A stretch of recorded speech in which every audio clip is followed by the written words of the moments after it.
Bismillahirrahmanirrahim. Assalamualaikum warahmatullahi wabarakatuh. Alhamdulillahi hamdan katsiran tayyiban mubarakan fihi kama yuhibbu rabbuna wa yarda. Asyhadu an la ilaha illallah wahdahu la syarikalah wa ashhadu anna Muhammadan abduhu wa rasuluhu alladzi la nabiyya ba'dah. Allahumma salli wa sallim wa barik ala nabiyyina Muhammadin wa ala alihi wa sahbihi ajmain. Allahumma inna nas'aluka ilman nafi'an wa rizqan thayyiban wa amalan mutaqabbalan. Amma ba'du. Pertama-tama mari kita bersyukur kepada Allah dan memujinya atas rahmat dan karunia-Nya. Alhamdulillah kita diberikan sehat walafiat dalam iman dan Islam. Mudah-mudahan kita termasuk orang-orang yang senantiasa sadar nikmat, sadar rezeki, bahwa semua kebaikan, semua pencapaian hidup kita itu semata-mata adalah karunia dari Allah Subhanahu wa taala. Wa ma bikum min nikmatin faminallah. Nikmat-nikmat apa saja yang engkau terima, yang engkau miliki, yang engkau nikmati, itu sesungguhnya adalah karunia dari Allah, titipan dari Allah, amanat dari Allah, rezeki dari Allah. Maka mudah-mudahan kita menjadi orang-orang yang pandai bersyukur, banyak memuji Allah dengan mengucapkan tahmid alhamdulillah.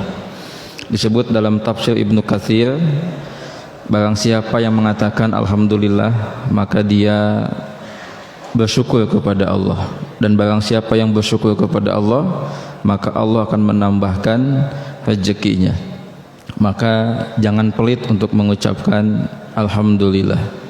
Alhamdulillah ala kulli halin. Alhamdulillahilladzi bi ni'matihi tatimmus shalihat.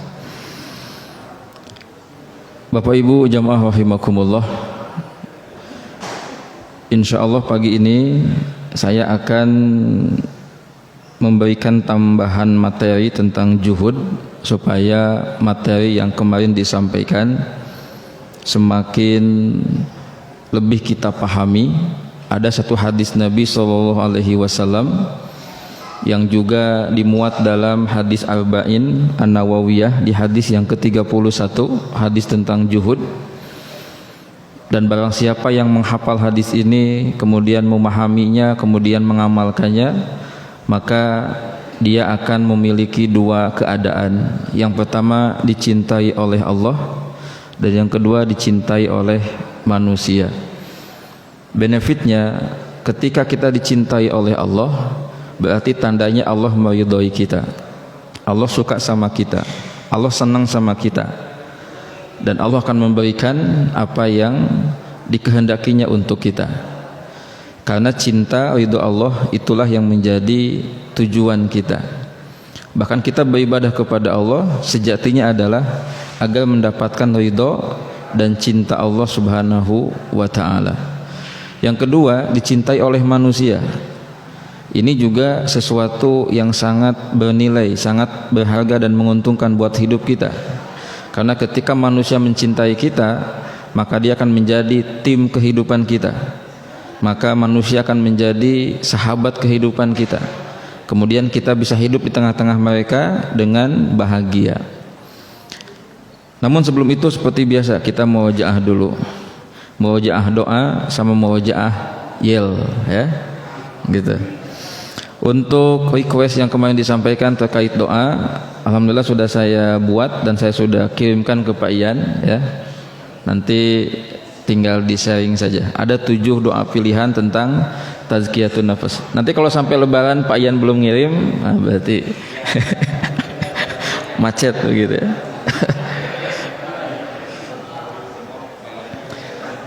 Mari kita murojaah dulu Doa pertama, Allahumma ati nafsi taqwaha wa zakkiha anta khairu man zakkaha anta waliyuha wa maulaha. Doa yang kedua, ya muqallibal qulub sabbit qalbi ala dinika. Yang ketiga, Allahumma inni as'aluka ridha ba'dal qada. Yang keempat, Allahumma inni a'udzubika min nafsin la tashba'. Itu yang versi pendeknya.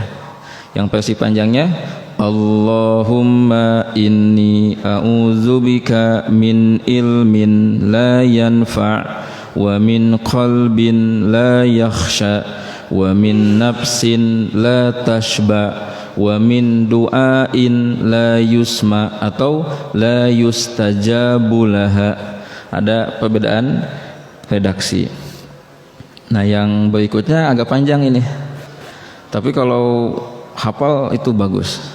Allahumma qsim lana min khasyatika ma tahulu bihi bainana wa baina ma'siyatik wa min ta'atika ma tuballighuna bihi jannatak wa minal yaqini ma yuhawwinu bihi alaina masaibad dunya. Terus sampai akhir. Allahumma aslih li dini alladhi huwa ismatu amri wa aslih li dunyaya allati fiha ma'ashi wa aslih li akhirati allati ilaiha ma'adi waj'alil hayata ziyadatan li min kulli khair waj'alil mauta rahatan li min kulli syarrin. Nah, terus ada doa yang ketujuh, yaitu Allahumma inni a'udzubika min munkaratil akhlaqi wal a'mali wal ahwa'i. Insyaallah besok kita hafalkan bareng-bareng. Baik, yel-yelnya masih ingat Bapak Ibu? Mangga dibuka dulu filenya, bisa lupa ya. Ada yang pas dibuka itu diklik itu langsung muncul, ada yang loading apa gitu.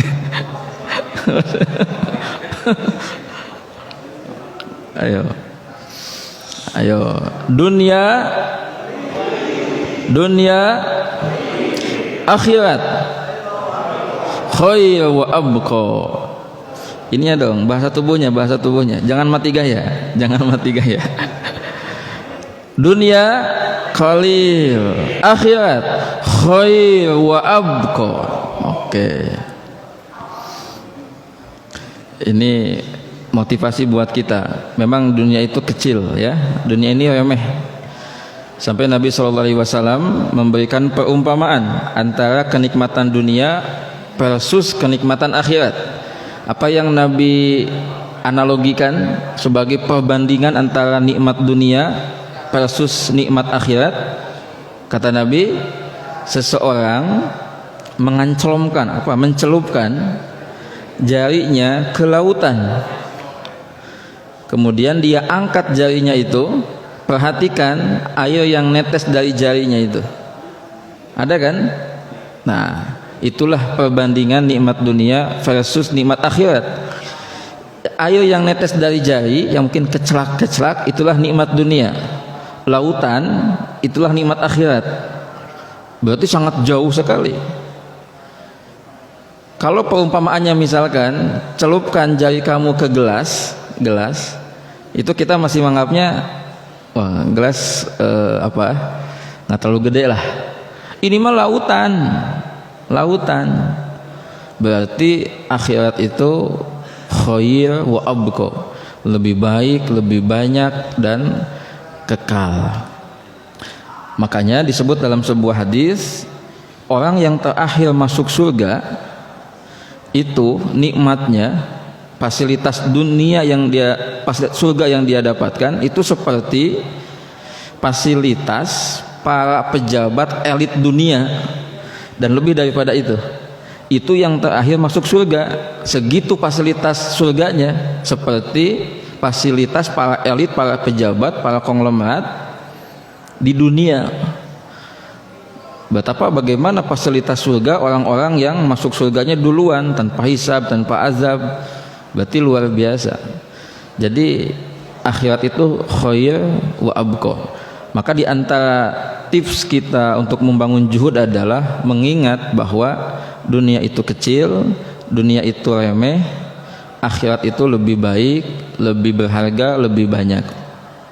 Ini bagi orang yang kaya, yang banyak duit, ini menjadi pengingat bahwa ini bukan apa-apa, kecil ini. Kalau kamu ingin dapat yang lebih banyak di surga, di akhirat, bagaimana caranya? Investasikan, infakkan sebagian harta kamu di jalan Allah.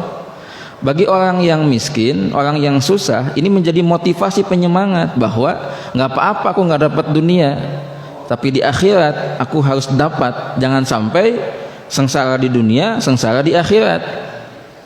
Sama kayak ayat inna akramakum indallahi atqakum. Nggak sedikit orang mengatakan itu ayat katanya sebagai motivasi bagi orang-orang yang miskin. Orang-orang miskin suka berdalil dengan ayat itu. Inna akramakum indallahi atqakum. Saya sampaikan secara proporsional. Inna akramakum indallahi atqakum. Ini pengingat buat orang-orang kaya bahwa kemuliaan di sisi Allah bukan dilihat dari harta benda, kekayaan, popularitas, pejabatan, bukan. Ini pengingat. Jadi orang kaya itu diingatkan, aku mendapatkan kekayaan, tahta, jabatan, popularitas, tapi di sisi Allah ini nothing, ini nggak ada apa-apanya. Allah nggak lihat ini semua. Innallaha la yanzuru ila ajsamikum wala ila amwalikum. Allah tuh nggak lihat kepada fisik kamu, kepada harta benda kamu, kepada kekayaan kamu. Walakinallaha yanzuru ila a'malikum wa qulubikum. Namun Allah itu melihat, menilai amal kamu dan ketakwaan yang ada dalam hati kamu. Ini menjadi pengingat buat orang-orang kaya. Dan itu ayat inna akramakum indallahi atqakum menjadi penyemangat bagi orang-orang yang miskin, orang-orang yang selama hidup di dunia diberi ujian-ujian kesulitan hidup, bahwa yang menjadi kriteria di sisi Allah tentang kemuliaan, kesuksesan itu adalah ketakwaan. Maka yang terjadi adalah antara orang miskin sama orang kaya ini akan berlomba untuk membangun ketakwaan diri dengan potensinya masing-masing. Orang kaya membangun takwa dengan potensi harta bendanya, dengan jabatannya, dengan kekayaannya. Orang miskin membangun takwa dengan kondisinya, di mana amal sabar, amal ridho ini menjadi amal unggulan orang miskin seharusnya. Jadi kalau sudah tahu rumusnya, kita enak ini. Karena yang menjadi materi kita berlomba ini adalah dalam jalur ketakwaan dengan potensi masing-masing. Seperti itu. Jadi ingat selalu tadi perbandingan antara nikmat dunia dan nikmat akhirat. Seperti seseorang mencelupkan jarinya ke lautan, kemudian diangkat, perhatikan tetesan air, itulah nikmat dunia, adapun lautan adalah nikmat akhirat. Baik, kita mulai hadis yang tadi saya sampaikan. Barang siapa yang memahaminya, mengetahuinya, kemudian mengamalkannya, niscaya dia akan dicintai oleh Allah dan dicintai oleh manusia. An Sahl bin Sa'din As-Sa'idi qala, dari Sahl bin Sa'ad As-Sa'idi dia berkata, jaa rajulun ila Nabi sallallahu alaihi wasallam.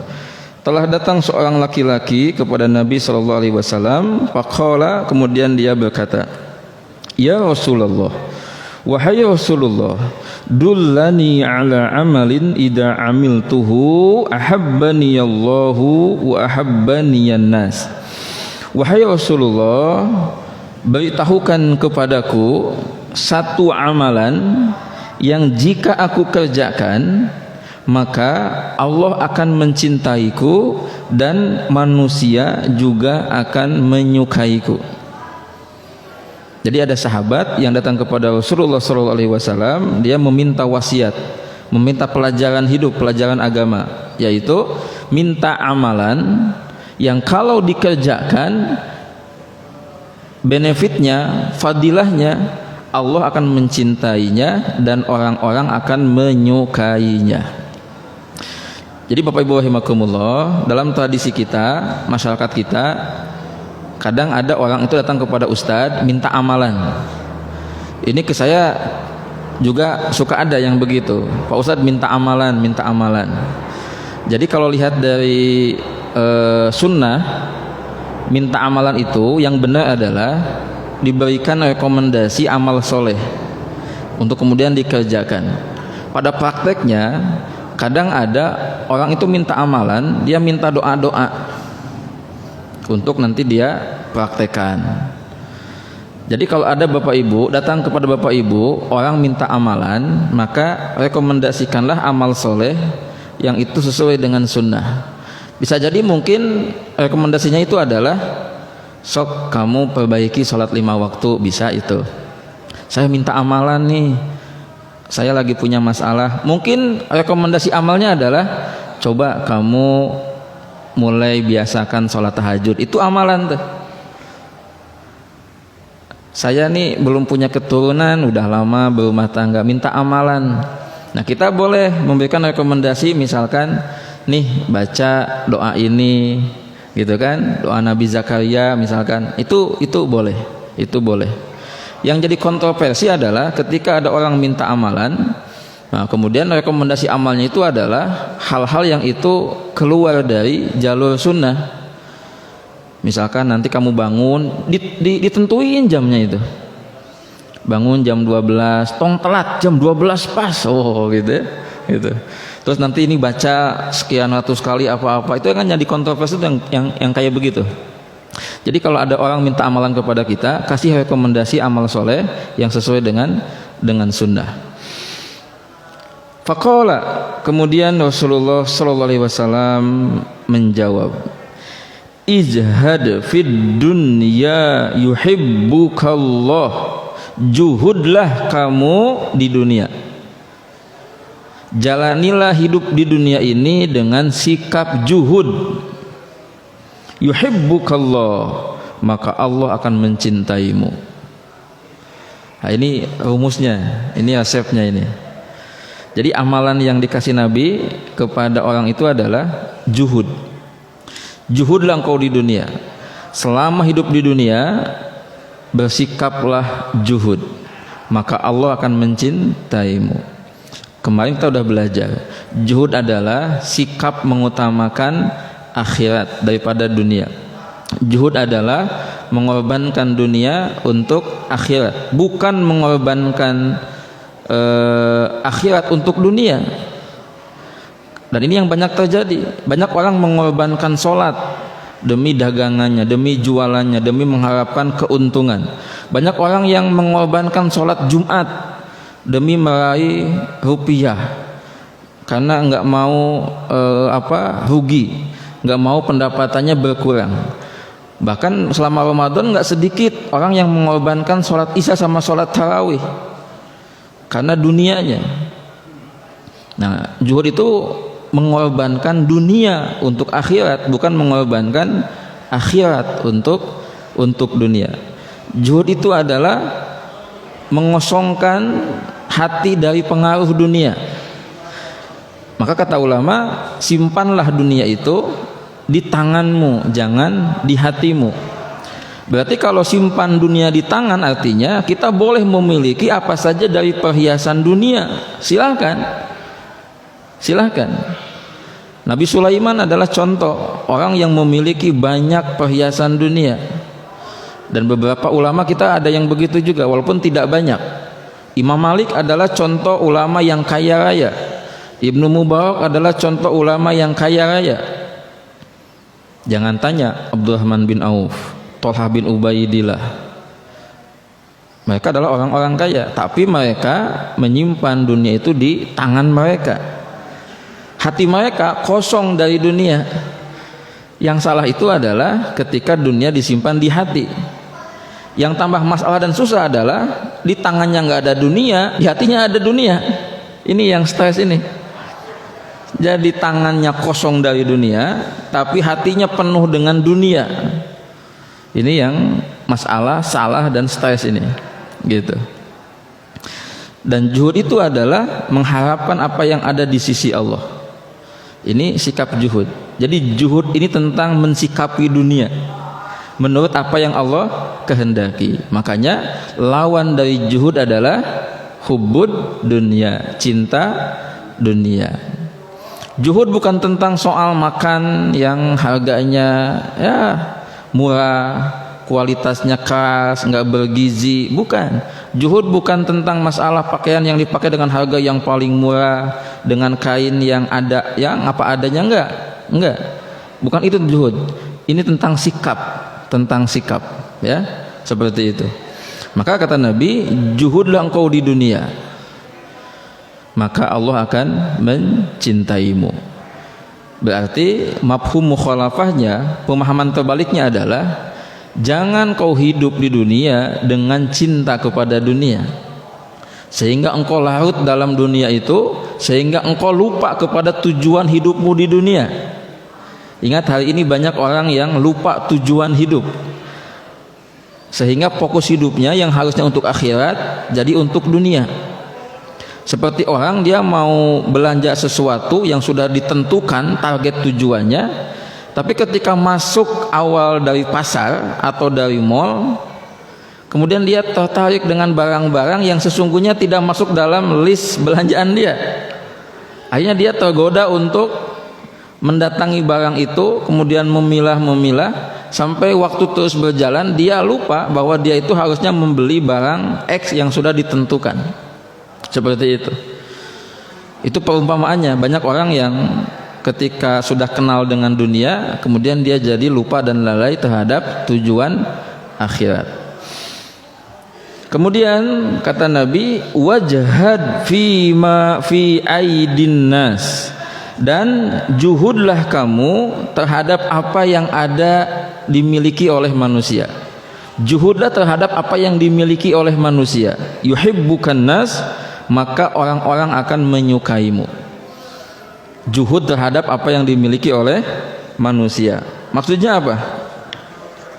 Disebutkan dalam kitab ini, Hasan Al-Basri berkata, engkau akan senantiasa dianggap mulia di hadapan orang lain, dan orang lain akan menghormatimu, memuliakanmu selama engkau tidak meminta apa yang mereka miliki. Namun jika engkau melakukan hal itu, meminta apa yang mereka miliki, menginginkan apa yang ada pada diri mereka, menginginkan apa yang mereka miliki, maka mereka akan meremehkanmu, enggan berbicara denganmu, dan tidak akan menyukaimu. Ini juhud terhadap manusia. Mungkin Bapak Ibu kita pernah mengalami satu kondisi di mana kita meminta kepada orang, bahkan ketika kita mendapat kabar informasi si A, si Fulani punya banyak hal dari harta dunia, kekayaan dunia, kemudian muncul dalam diri kita ingin mendapat bagian dari hartanya itu dengan cara memintanya. Itu sikap tidak juhud terhadap manusia. Juhud kepada manusia adalah tidak butuh kepada manusia. Contoh, ada satu kisah yang pernah saya dengar.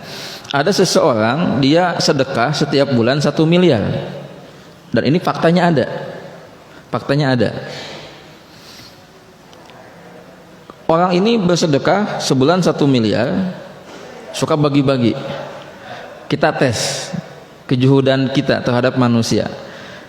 Kalau kita mendengar kabar itu, misalkan nih orangnya didatangin ke tempat kita, ke masjid ini, dikenalin sama kita, Bapak Ibu perkenalkan, ini Bapak Fulan, beliau seorang pengusaha, beliau ini punya satu amal soleh yang luar biasa, nggak banyak orang melakukannya, yaitu bersedekah sebulan 1 miliar. Kira-kira gimana respon kita? Saya waktu itu membayangkan akan terbagi orang kepada beberapa kelompok. Satu, takjub, gitu kan. Yang kedua, ada yang tiba-tiba langsung muncul ide-ide proposal, gitu kan. Sebulan 1 miliar, langsung tuh muncul tuh. Yang sedang punya masalah hutang langsung gimana ngajuin proposal. Yang sedang pada sakit langsung, pokoknya jadi muncul ide proposal itu. Wah, kebetulan nih, datang lagi ke masjid kita apalagi nih. Yang ketiga adalah orang yang jadi berpikirnya cemburu. Masya Allah, saya ingin kayak begitu, ya. Yang pertama wajar, takjub.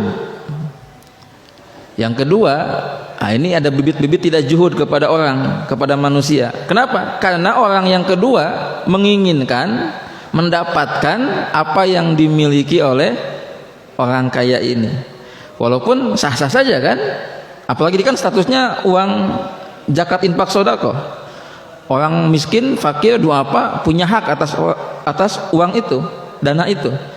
Tapi punya harapan ingin mendapatkan yang dimiliki oleh orang itu bibit-bibit tidak juhud. Dan orang-orang yang disebut dengan sa'il, pengemis, peminta-minta, baik peminta-minta yang sifatnya alit ataupun elit. Yang elit itu maksudnya yang di jalanan. Apa elit itu? Yang berdasi, yang berjas, kadang atas nama ormas, gitu kan? Itu adalah orang-orang yang tidak punya juhud. Kenapa? Karena mereka menginginkan harta yang ada di orang-orang tertentu itu mereka dapatkan. Bisa dengan cara minta langsung atau modus apa, gitu. Yang ketiga, ini yang luar biasa. Selain takjub, dia justru berpikir, kok bisa ya dia sebulan 1 miliar? Bagaimana caranya? Dia jadi kabita. Nah, yang kedua ini yang dikritik, dan oleh Nabi dikatakan, kalau kamu ingin disukai oleh orang-orang, juhudlah terhadap apa yang dimiliki oleh manusia. Ini perlu proses Bapak Ibu rahimakumullah. Apalagi saat kita dalam kondisi sedang butuh, sedang punya hajat, gitu kan? Jadi pas tahu kabar info si fulan sedang punya uang, misalkan baru jual tanah, hati kita langsung berpikir saya ingin dapatkan uang dia. Itu tanda kita tidak juhud terhadap apa yang dimiliki oleh manusia. Yang bagus, tentu ini perlu proses latihan. Kita posisinya netral, tidak ada harapan kepada makhluk. Nah gitu. Maka perhatikan contoh dari sifat juhud kepada manusia. Ada seorang Baduy penduduk Bashrah bertanya, siapakah pemimpin penduduk desa ini? Kemudian orang-orang mengatakan Hasan al-Basri. Kemudian mengapa dia menjadi pemimpin? Kemudian masyarakat itu mengatakan karena Hasan al-Basri adalah karena masyarakat membutuhkan ilmunya Hasan al-Basri. Jadi orang-orang Bashrah itu mengangkat Hasan al-Basri sebagai pemimpinnya. Ketika ditanya, kenapa Hasan menjadi pemimpin kalian? Kata perwakilan masyarakat itu mengatakan, karena masyarakat di sini sangat membutuhkan ilmunya Hasan al-Basri, bimbingannya, arahannya, fatwanya. Dan ini yang kita garis bawahi, dan Hasan tidak membutuhkan harta mereka. Jadi dibalik pendidikan, pengajaran, taklim, dakwah yang Hasan al-Basri sampaikan kepada penduduk Bashrah, dalam hati Hasan al-Basri tidak ada keinginan sedikit pun untuk mendapatkan hartanya orang-orang Bashrah sebagai bentuk balasan. Ini berat ini, ya. Ini berat. Apalagi kalau sudah dibawa kepada konteksnya para guru, para ustadz, para kiai, para dai, para mubalig, udah agak berat ini. Karena nggak sedikit orang melakukan sesuatu kebaikan buat masyarakat, di dalam hatinya itu ada keinginan untuk mendapatkan apa yang dimiliki oleh masyarakat berupa harta, gitu. Jadi sampai begitu Pak, Bu, contoh juhud kepada orang itu. Jadi kalau Hasan al-Basri misalkan mengajar penduduk Bashrah, ngajarin Quran, hadis, fikih, tentang ilmu agama, dan dalam hatinya terbesit supaya orang-orang nanti mengumpulkan hartanya dan diberikan kepada aku, berarti Hasan al-Basri tidak juhud. Tapi Masya Allah, beliau bersih dari sifat-sifat seperti itu. Jadi kalau ada orang datang ke perumahan ini mengajarkan ilmu A ilmu B, dan ada dalam hatinya harapan nanti masyarakat pada waktunya akhir dari kegiatan akan ngumpulin harta kemudian diberikan kepada dia, itu ciri tidak juhud. Berat kan? Berat. Gitu. Makanya perhatikan apa yang menjadi motif dibalik kita melakukan sebuah aksi. Makanya orang yang juhud, dia tidak bergantung kepada makhluk, dia tidak bergantung kepada balasan makhluk, sehingga dia tidak akan pernah kecewa dan sedih. Karena biasanya orang ketika menggantungkan harapan kepada makhluk, pasti itu ketika apa yang dicita-citakannya, diinginkannya tidak terwujud, dia akan kecewa, dia akan marah. Ini yang pernah saya sampaikan. Ada orang yang mungkin awalnya nampak dia ikhlas, nggak disuruh, sukarela melakukan, tapi ternyata dalam hatinya itu tidak ikhlas. Ujung-ujungnya ada duit, ada dunia yang diharapkan. Setelah selesai masa pengerjaan, ternyata apa yang diharapkannya nggak terwujud. Orang tidak memberikan apresiasi berupa harta benda, hanya ucapan terima kasih, jazakallahu khairan. Selesai kegiatan, selesai pengerjaan, mulai itu niatnya bereaksi, riaknya mulai bereaksi, sehingga dia marah-marah, gus capek-capek, tadi hargaan, dan lain sebagainya. Nah, ketahuan gitu, ketahuan. Makanya jangan heran, kita pernah nonton berita, ada pejabat ya dalam konteks pilkades yang sering terjadi, gagal dipilih, dibongkar deh jalanan, gitu. Udah ngasih bantuan naon gitu kan, eleh gitu, akhirnya dibongkar deh si jalan eta, gitu kan. Ada yang pernah nyumbang karpetan dibawa deh, gitu. Kenapa? Karena dia udah nggak ikhlas. Dia berkampanye memberikan kebaikan, udah ada motif dalam hatinya, ingin mendapatkan suara, dukungan. Ketika dukungan itu tidak dia dapatkan, dia marah, dia kecewa. Akhirnya dibongkar lagi jalan yang sudah dia bangun, diambil lagi karpet yang dia sudah donasikan ke masjid. Kan udah jadi nggak bagus itu. Makanya ikhlas ini berat, ya. Nah, Bapak Ibu rahimakumullah, itu hadis yang kita pelajari pagi ini, amalan dari Nabi SAW yang kalau kita kerjakan, Allah akan mencintai kita dan orang akan menyukai kita. Juhudlah di dunia, maka Allah akan mencintai kita, dan juhudlah terhadap apa yang dimiliki oleh manusia, maka orang akan menyukai. Terkait yang poin kedua, kenapa Nabi memberikan pelajaran khusus tentang juhud kepada manusia?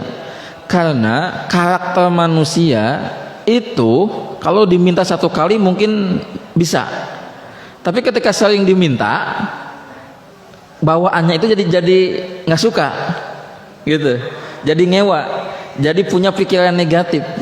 Nah, sehingga kalau orang itu tidak juhud kepada apa yang dimiliki oleh manusia, maka orang jadi tidak akan respect sama orang itu, karena dianggapnya peminta-minta, ya, peminta-minta. Artinya kita mesti tahu karakter manusia. Jadi manusia itu senang ngumpulin harta, senang memiliki harta, namun untuk mengeluarkan agak berat, ya, agak berat. Maka yang bagus itu adalah kita mengeluarkan harta itu dengan sukarela, tanpa diminta. Makanya yang menarik adalah analisis seorang teman. Kata teman saya begini, Bapak Ibu boleh setuju boleh tidak, tapi menarik bagi saya. Kata teman saya itu begini, salah satu poin yang saya perhatikan keberhasilan sekolah-sekolah terpadu adalah mereka dengan konsep sekolahnya itu memaksa, tanda kutip, orang-orang kaya mengeluarkan zakat infak sodakohnya, gitu. Karena kalau tidak pakai sistem sekolah, mungkin banyak orang kaya menahan hartanya. Berapa uang masuk sekolah-sekolah terpadu, pesantren-pesantren boarding yang hebat-hebat? Puluhan juta. Dengan sistem sekolah seperti itu, orang-orang kaya kemudian jadi kaya dipaksa, tanda kutip, untuk mengeluarkan uangnya untuk infak sedekah begitu. Kalau nggak pakai sistemnya, embel-embel pendidikan, mungkin sulit. Anggaplah di negara kita itu nggak ada sekolah terpadu, cuman negeri biasa aja, nggak akan keluar tuh uang orang-orang kaya, gitu. Jadi memberi dengan sukarela, inisiatif sendiri itu lebih baik dan lebih menantang daripada harus diketuk dulu pintunya, harus diminta dulu. Karena kadang kalau diminta diketuk, ini kayak dipaksa atau diingatkan. Masih mending yang diingatkan. aduh terima kasih udah mengingatkan saya untuk infak sedekah. Tapi ada yang merasa kayak dipalak, kayak diminta dan lain sebagainya. Maka saya punya rumus, punya sebuah kesimpulan. Kalau mau jadi orang kaya, punya banyak duit, banyak harta, harus siap dengan resiko. Apa resikonya? Siap diketuk pintunya. Jadi kalau mau jadi orang kaya nggak siap diketuk pintunya, jangan jadi orang kaya. Gitu. Kalau mau jadi orang miskin, orang menengah, harus siap dengan resikonya. Jangan minta-minta. Berat juga kan gitu. Gitu.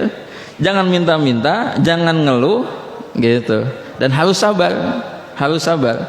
Jadi semua posisi, semua kondisi ada resikonya. Ada resikonya. Kan indah kalau orang kayanya punya inisiatif bersedekah tanpa diminta, tanpa diketuk dulu, tapi dia yang punya program. Sampai saya punya kabar ya dari seorang teman, ketika dia mau mengadakan acara sunatan massal, saya tanya, dari yayasan mana? Disebutin yayasan X. Gitu. Punya siapa? Ini punya pribadi, Pak. Oh, gimana ceritanya? Dia cerita, awalnya orang ini selalu menitipkan infak sedekahnya itu ke lembaga-lembaga zakat yang ada. Cuman dia tidak puas dengan program yang ada. Akhirnya karena infak sedekah tiap bulannya gede, dia sendiri yang bikin yayasan. Programnya dia bikin sendiri, dia hire orang-orang yang dia anggap amanah untuk mengurus program kegiatannya. Dan itu boleh. Ya, itu boleh. Sehingga ada kepuasan karena dia langsung mensupervisi program kegiatan untuk pemberdayaan infak sedekahnya itu. Kan kalau kita nitip ke lembaga, udah programnya terserah lembaga. Nah, seperti itu. Nah, ini mah dia bikin yayasan sendiri. Jadi seperti itu ya. Nah, kalau jadi orang yang miskin kelas menengah, ya resikonya tadi harus sabar, dan amal utamanya tadi jangan minta-minta, jangan ingin memiliki harta orang lain, mesti juhud ya, mesti juhud. Wallahu a'lam bishawab.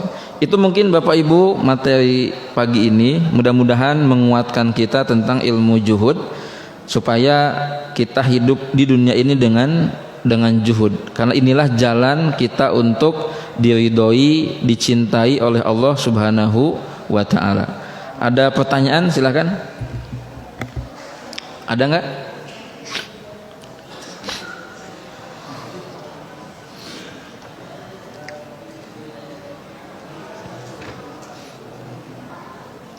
Kalau nggak ada, saya mau berikan tips supaya juhud ya. Baik, ikuti kata-kata saya. Ini dunia. Ini dunia. Kita akan mati. Kita akan mati. Ada akhirat setelah dunia. Ada akhirat setelah dunia. Ini dunia, kita akan mati, ada akhirat setelah dunia. Ini dunia, kita akan mati, ada akhirat setelah dunia.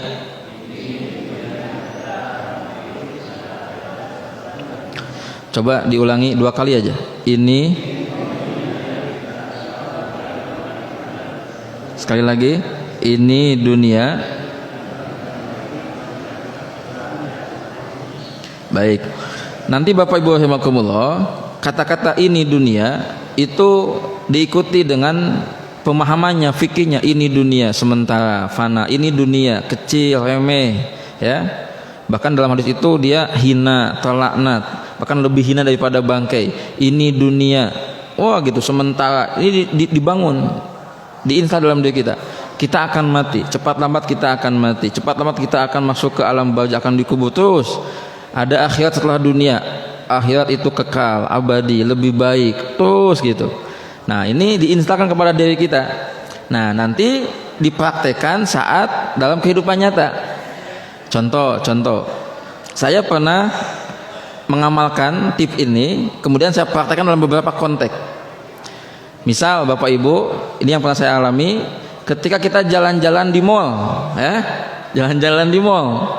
Coba lihat kanan kiri kita kan, perhiasan dunia kan, Oh, ada baju, ada motor, ada mobil, ada makanan, munculkan kata-kata itu. Ini dunia, ya. Ini dunia. Gitu. Itu contohnya tuh, contoh. Jadi dia kayak alarm tuh, kayak alarm yang ingetin kita. Terus saya pernah lagi antri, ya, lagi antri, ada yang nerobos. Kan ke bawahnya kesel kan? Nah, kita langsung bilang, ini dunia. Maksudnya apa? Ini urusan dunia, ngapain gelut sama urusan dunia gitu? Ya, kita juga lagi apa? Enggak keburu-buru amat lah, lagi nyantai-nyantai gitu. Ada orang yang shoot. Masa kita gelut gara-gara masalah anu gitu? Mungkin dia lagi sedang punya keperluan kan? Atau kita lagi di jalan agak tersenggol tuh dikit.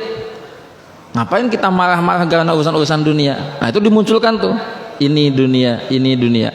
Termasuk ketika sedang punya masalah, sulit, maka munculkan kata-kata motivasi, ini dunia, ini dunia. Bagi orang yang kaya, ini juga ampuh nih kata-kata ini, ya. Ketika merasa Masya Allah, kagum, takjub gitu kan, nah bilang ini dunia, ya. Belum tentu ini menjadi bagianku di akhirat, gitu. Ini akan jadi bagian di akhirat kalau ini semua diinvestasikan di jalan Allah. Ingat betul, harta benda nggak akan dibawa ke akhirat, tapi nilainya akan dibawa ke akhirat. Nilainya, manfaatnya akan dibawa ke akhirat. Seperti itu. Kita akan mati. Nah, ini Masya Allah Bapak Ibu rahimakumullah. Ingat mati, zikrul maut, ini benar-benar terapi spiritual yang ampuh. Tapi juga jangan berlebihan dalam ingat mati sampai nggak punya semangat hidup. Salah juga itu. Salah juga. Jadi proporsional aja. Proporsional aja. Kalau tiap hari ingat mati, jadi selalu menangis, jadi tidak produktif, bahkan muncul ketakutan, itu salah. Itu salah. Proporsional, proporsional.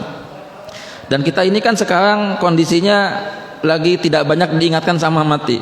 Banyak dulu waktu banyak kasus kematian karena Covid, kita benar-benar merasa waduh, gitu kan. Nah, sekarang ini lagi happy-happynya kita ya. Karena mungkin konteksnya mau lebaran gitu. Gitu. Nah, kadang kalau kita terlalu senang, gembira, bahaya juga. Bahaya juga. Kita jadi lepas kendali, lepas kontrol dan selalu mengikuti hawa nafsu.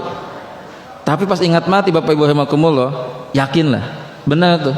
Kita tuh merasa ngapain sih kita ngumpul-ngumpul harta? Ngapain sih kita beli ini beli itu, nggak akan dibawa mati secara fisik dan lain sebagainya. Maka orang yang banyak ingat mati, maka juhudnya akan muncul. Ya, juhudnya akan muncul. Yang ketiga, ingat nikmat akhirat. Orang yang suka minum khamar, gimana cara ngingetinnya? Kamu kalau selalu minum khamar, di akhirat malah bisa minum khamar.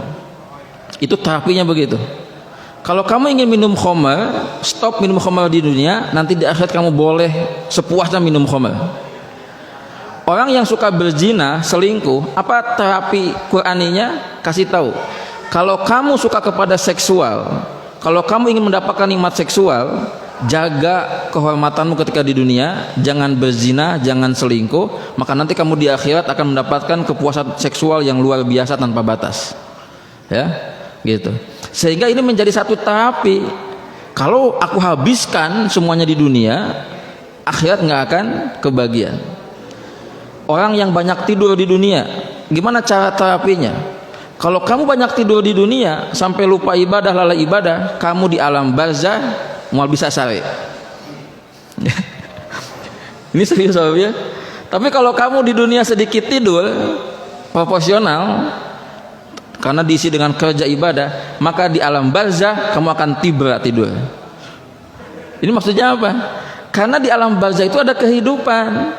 Orang yang ketika di dunianya dia banyak tidur, lalai, jadi meninggalkan kewajiban, dia di alam barzah itu akan ada siksa kubur. Perumpamaan siksa kubur itu seperti orang yang tidak bisa tidur karena mimpi buruk, karena kepanasan, gerah, karena atul, kan nggak bisa tidur. Dan perumpamaan orang yang dapat nikmat kubur itu tidur tibra karena mungkin malam pertama tibra tuh entuhnya udah tidur malam pertamanya gitu. Atau ya lagi happy, tiba-tiba bangun puas gitu. Jadi kalau orang yang banyak tidur sehingga dia jadi tidak produktif, kasih tahu kamu nanti di alam barzah mau bisa sare. Ya. Dan kabar gembira bagi yang malamnya selalu hidup dengan tahajud, siangnya dengan bekerja, kasih tahu kabar gembira nanti kamu di alam barzah bakal tiba. Istirahat dengan tenang. Gitu kan, sampai nanti hari kebangkitan. Jadi gitu terapinya. Ajak untuk mengingat balasan di akhirat. Seperti itu. Oke, apa tadi tipnya? Ini dunia, kita akan mati, ada akhirat setelah dunia. Demikian, semoga bermanfaat. Aqulu qauli hadza wa astaghfirullaha li wa lakum. Wassalamualaikum warahmatullahi wabarakatuh.